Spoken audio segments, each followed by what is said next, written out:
দেশের কিছু স্থানে হুমকির মুখে সাংস্কৃতিক আয়োজন বন্ধ হয়ে যাওয়ার ঘটনা ঘটেছে স্বীকার করলেও সংস্কৃতি বিষয়ক উপদেষ্টা মোস্তফা সরোয়ার ফারুকী বলেছেন, শিল্প সংস্কৃতি বন্ধ হয়ে যাচ্ছে বলে প্রোপাগান্ডা ছড়ানো হচ্ছে। এবার রমনা বটমূলে পহেলা বৈশাখে 100 গরু জবাই করা হবে বলে ফেসবুকে কিছু মানুষের প্রচারণাকেও পাত্তা দেয়নি উপদেষ্টা।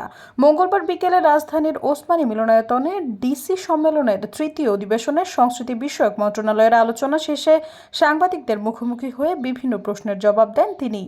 সাম্প্রতিক সময়ে হুমকির মুখে নারায়ণগঞ্জ টাঙ্গাইলে লালন স্মরণোৎসব বন্ধ করে দেওয়ার ঘটনা ঘটেছে।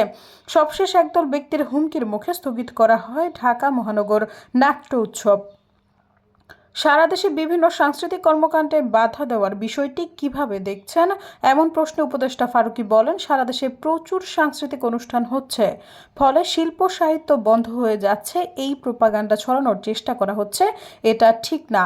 তার মানে এই না যে আমি অস্বীকার করছি সারা দেশে কোথাও কিছু ঘটেনি, নিশ্চয়ই ঘটেছে। যেমন আমরা লালন মেলার কথা জানি, কিন্তু আবার এটাও দেখছেন যে লালন মেলা স্থানীয় প্রশাসনের হস্তক্ষেপে মিটিংয়ের মাধ্যমে আবার 23 ফেব্রুয়ারি হচ্ছে। তিনি বলেন, অনেক জায়গায় সফলভাবে হচ্ছে। যদি 5টি জায়গায়ও কোনো ঝামেলা হয়, আমরা সাথে সাথে অ্যাড্রেস করার চেষ্টা করছি। ফলে সাংস্কৃতিক অনুষ্ঠানের ক্ষেত্রে যেখানে যেখানে ট্রাবল দেখা যাচ্ছে, স্থানীয় প্রশাসন সাথে সাথে সেখানেই অ্যাড্রেস করছে। সৈয়দা ফারিয়া, সমযুগ।